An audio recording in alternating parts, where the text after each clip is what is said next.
Mike's Daily Podcast.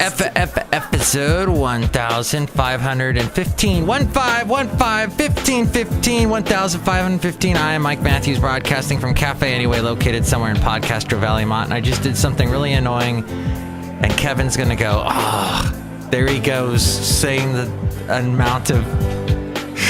He just pulls out a random number, doesn't he? No, seriously, it is 1515. Mike's Daily Podcast. That's how many episodes I've done, and you can go back on the website and see them all. And if I'm missing one, Mike's Daily Podcast. I'm sure I've got it in storage somewhere on this hard drive. And if I don't, then am I really alive? Or is life what we would call a fantasy? Alda Nova sang a song about that. You should see the video.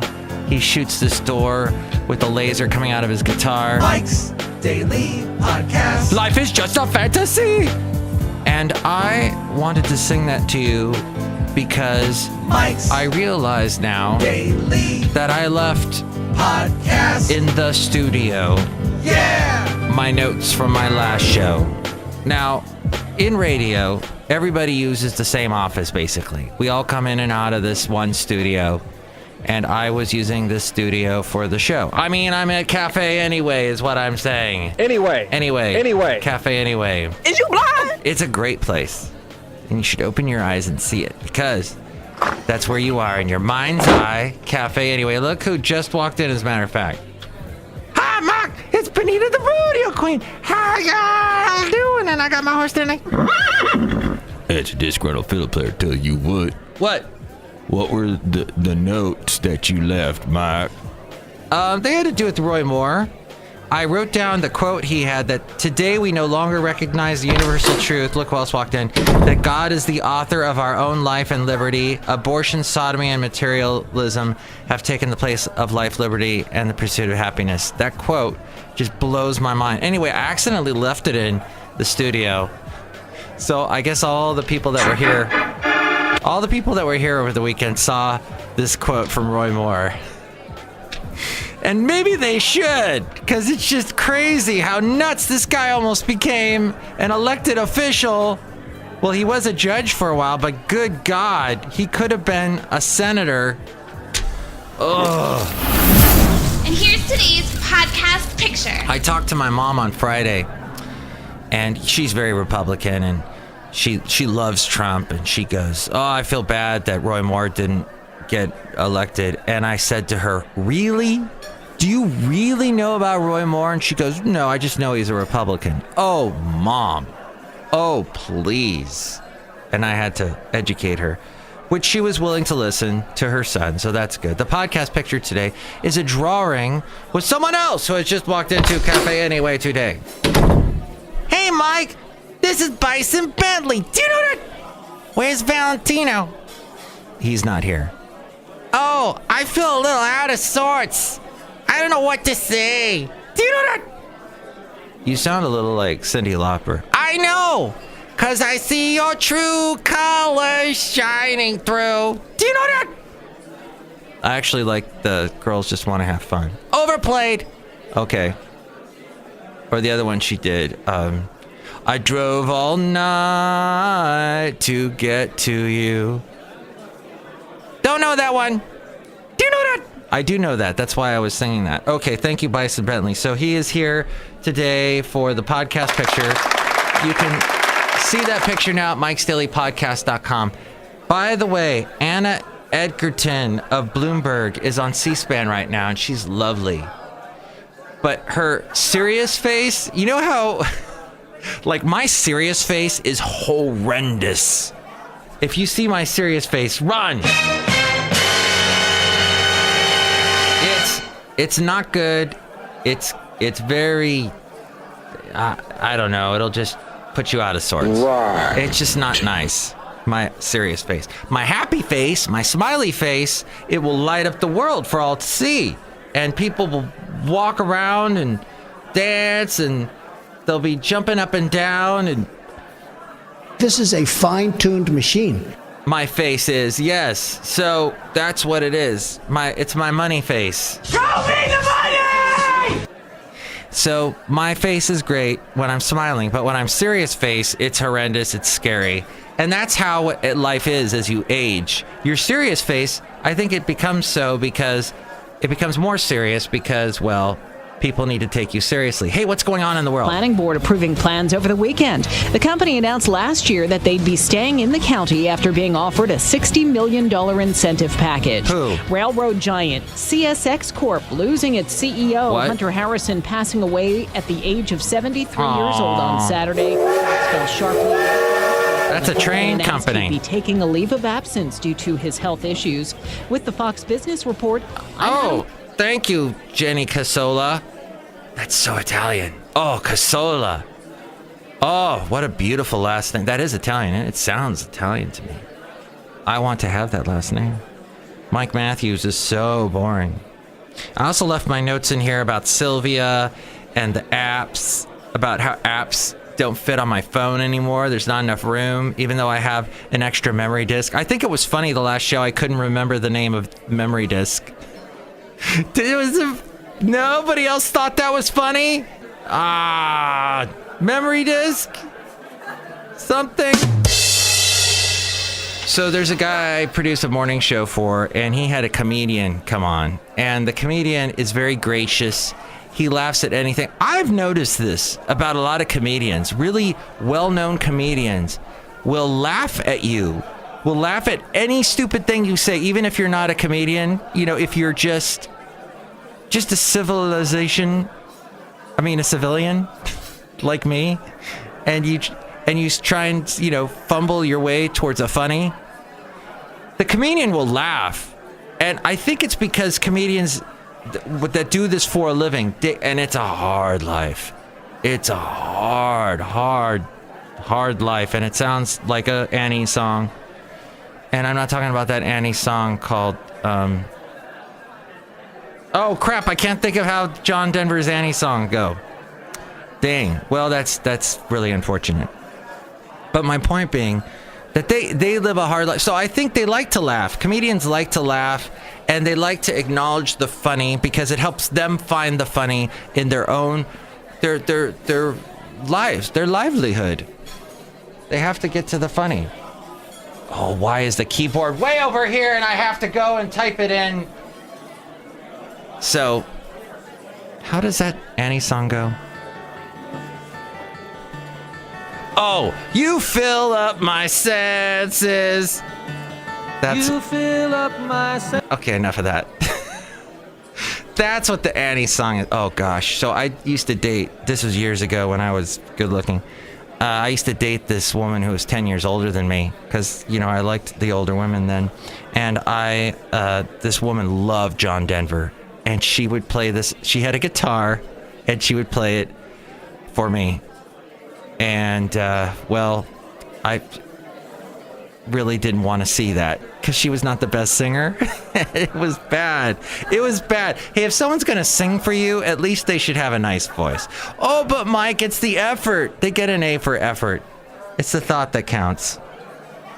So the thought that counted in the situation with the person that apparently I upset on Twitter because I did not really need or appreciate or accept. I didn't really accept their advice because their advice was, Mike, you need to do a podcast once a week because research shows from the company, I guess, that he works for, that podcasts that come out once a week get way more downloads than ones that are posted every day. And I said, well, I've built it into the sauce. The name of the show is Mike's Daily Podcast. It's daily. That's the name of the domain name I have. I can't really do that. I mentioned that on my podcast. And he heard that and said, oh, well, I guess I'll never give you advice again.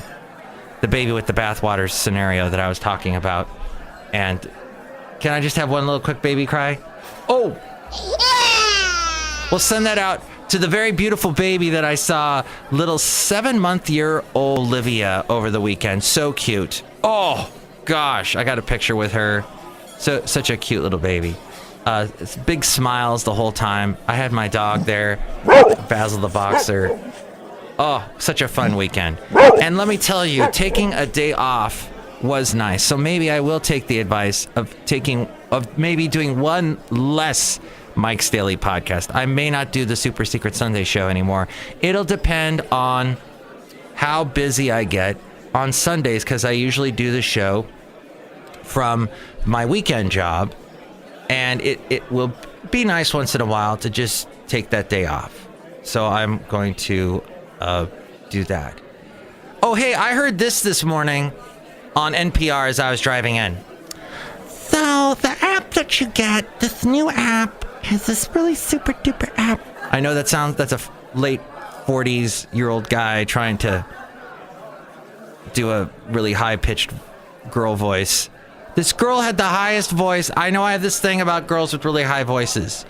Sometimes I don't even care, but NPR does this thing where if you hear a girl talking about apps, she'll go, yeah, this new app is really important, and you can find out more about it on my podcast. NPR is always pushing these podcasts. What's the name of her podcast? It's called Apps Are Great. Apps are appetizing. That's what I guess you would call that podcast name. What app was she talking about? Was she possibly talking about the Taylor Swift app? The wait is over. Taylor Swift, who is 28 now. Are you crazy? 28. Wow. Where did the time go? I remember when she was an infant. And now, so much older. Time goes by so slowly. And time can do so much. Are you still mine? Need your love. Hey, so I don't know if she ever sang that song, but Taylor Swift announced the launch of her new app called The Swift Life via Instagram. I follow her on Instagram, but I took the Instagram app off my phone because it took up so much friggin' space. And I found this app that I can do all the posting from a desktop computer. So I said, screw you, Instagram. But she said, look what you made me do. She said she was celebrating her app drop by cuddling her famous cat. That's named after Mariska Hargitay's character on Law and Order. Well, a preview of her new emoji icons show. I'm not reading any more of this because I'm seeing words like Taymojis, and I just don't understand what. I guess because I'm friggin' old. Oh, she's got a relationship with Joe Alwyn. He's a British actor that no one's ever heard of, and they were spotted together at Capital FM Jingle Bell Ball in London, December 10th. And they look like they were happy because they're both... Oh, wow, she's going after younger men now. Damn. The app offers fans a feature called Swift Sends to use when sending messages or commenting on posts to up the chances that she'll actually read and like them herself. A part of me just died reading that, and I apologize, but good God, that's horrible. And like I said, last show, apps are... I'm developing an app. Well, you know what? That's great. I'm never going to download it. Thanks. I don't have room. I don't have space. Oh, but Mike, the new iPhone's got all this extra space. Yeah, well, I don't have that $1,000 to pay for it, so screw you. And I guess that's I meant that in a nice way. No, I meant that in a mean, vindictive way, full of vice. No, I'm going to use apps that are out there. I'm going to use apps that came with the phone. I'm using Google Play to listen to the podcasts and it's working fine. It's working great. If you have an iPhone, you can listen to podcasts through. Every iPhone now has a podcast app already. You don't have to download Stitcher. You don't have to download TuneIn. You don't have to download any of that stuff. Just it comes with the phone. So enough with the apps. I think we have gotten overloaded with the app downloads. So, here's one thing. Here's an app that comes with your phone. The texting, every phone has a texting app on it already built in, or you can download a new text. I think that WhatsApp thing lets you do it, and a lot of other, I guess this Taylor Swift thing lets you do it too. But here's what I'm saying is, don't be a rude texter. So many people are rude texters. I know that in texting world, in texting land with your emojis and whatnot, brevity is the soul of wit. You got to get it out there and really quick in a short amount of words. Sometimes you're doing something else, you don't have the time. Texting basically is when you don't have the time for calling, or you're too shy or lazy to call someone. But why are people so rude when they text? People just send me these. There's one guy, I stopped talking to him completely because his texts to me are the most unbelievably rude pieces of crap. He only texts me when he needs something, and I don't. You know what? I'm done talking. Send me a nice text. Send me a picture. I think we need to work on our texting. The Textiquette is gone by the wayside, and we need to be kinder people as we text. Hey, there's an article on the Daily Beast about the rise of women in Cecilia,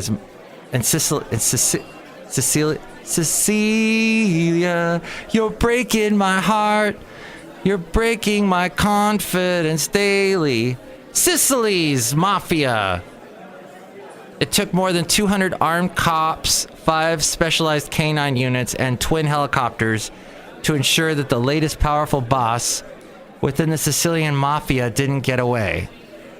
But the Don wasn't the usual suspect. In fact, she wasn't a Don at all. She was a Donna. Italian for woman. Would that be Donna? No, that doesn't look like that's right. Is her last name that name I mentioned earlier that I really liked? Casola. That's right. Okay, well, she's my age, 49, and her name is Maria Angela Di Trappini, the wife of Sicilian mafia kingpin Salvatore Salvino of Ice Madonna, was arrested last week after it emerged that she was in charge of reorganizing the Sicilian Cosa Nostra after the death of longtime boss Toto Riina in prison last month. Well, I fumbled nicely through all those Italian names. Let's go to one that's a little less Italian. How about Palin? That name, Palin, is so pale. Well, Track Palin, the oldest son of former Alaska Governor Sarah Palin. Oh, you darn tootin'. You betcha. Oh, yeah. Oh, yeah? Yeah. Sarah Palin. You darn tootin'. Well, I guess Track was arrested on Saturday in Alaska on charges of domestic violence. It marks the second time he's been arrested on suspicion of domestic violence in 2 years. Track, who's 28, same age as Taylor Swift if you're keeping track, was arraigned on Sunday morning on 3 counts: felony burglary, misdemeanor reckless assault, and misdemeanor criminal mischief for causing up to $500 in property damage. Further details were not immediately available. It says here, deer leap to their deaths, stunning motorists. You know, what's happening is the deer are afraid and they try any way to get out of something, and what they'll do is they'll jump over a bridge. They don't know. They jumped into my car once. I think that was last year. Left a big dent. Hey, thanks, deer. But they're scared. So just frickin', when you see deer on the road, slow down. Don't slam on, well, you might have to slam on the brakes. But just be careful. Donald Trump is privately striking a less agitated tone on the Russia investigation, sources say, even insisting he'll soon be cleared in writing. No collusion, he says, but his new approach has some allies worrying he's not taking the threat of the probe seriously enough. He spent much of his first year in office so enraged by the federal investigation into Russian meddling and last year's election, lawmakers who work with him tried to avoid the entire issue, and his friends worried that Trump might rashly fire the special counsel. But in recent weeks, he has privately seemed less frustrated about the investigation, according to multiple sources who have spoken with the president, and this was from CNN. So, we shall see what happens this week. And that's the show. As we go outside a Café Anyway, we're bringing Mike's Daily Podcast somewhere in Podcaster Valley. Next show, it's going to be Madame Rootabega, Valentino, and Bison Bentley. Enjoy your week and have, some fun today. That's what I suggest. Mike's Daily Podcast is written and produced and performed by Mike Matthews. His podcast is super easy to find. Download or listen to his show and read his blog at mikesdailypodcast.com. Email Mike now at mikesdailypodcast@gmail.com. See you tomorrow. Bye!